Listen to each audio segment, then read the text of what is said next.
सवाल ये है कि बीजेपी की आईटी सेल है या दरिंदों का जमावड़ा।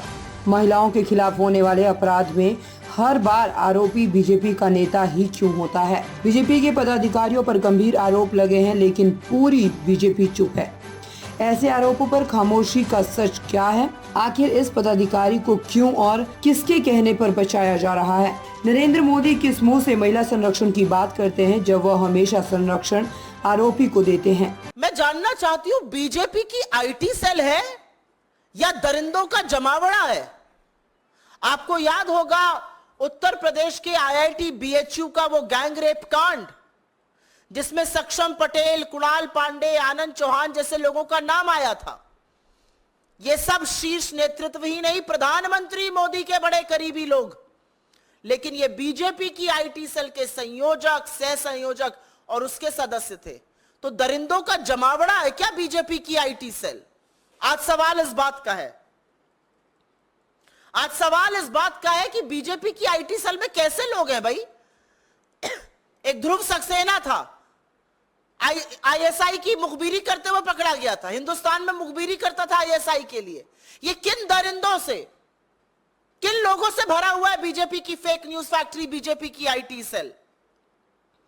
और बीजेपी में कितने महिला विरोधी लोग हैं भाई? हाथरस से लेके लखीमपुर, लखीमपुर से लेके उन्नाव, उन्नाव से लेकर चाहे वो उत्तराखंड की अंकिता भंडारी हो, चाहे वो गुजरात की बेटी बिल्किस बानो हो, चाहे वो इस देश की सबसे होनहार खिलाड़ी बेटियां हो, हर बार आरोपी बीजेपी का नेता।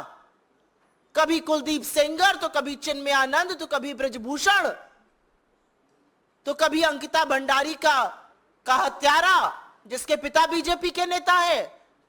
कैसे लोगों से बीजेपी भरी पड़ी है? और सवाल इस बात का है कि इतने गंभीर आरोप आपके बड़े पदाधिकारी के खिलाफ लगे, लेकिन एक शब्द नहीं बीजेपी की ओर से, कोई प्रतिक्रिया नहीं, कोई उस पर एक्शन लेने की बात नहीं। तो आज सवाल इस बात का है कि सुई टपक सन्नाटे का सच क्या है? किसको बचाया जा रहा है? क्यों बचाया जा रहा है? किसके कहने पर बचाया जा रहा है? अगर इतना बड़ा आरोप किसी बीजेपी के बड़े पदाधिकारी पर लगा है, तो बीजेपी का नेतृत्व क्या कर रहा है? नरेंद्र मोदी किस मुंह से महिलाओं की संरक्षण की बात करते हैं जब वो संरक्षण हर बार आरोपी को देते हैं?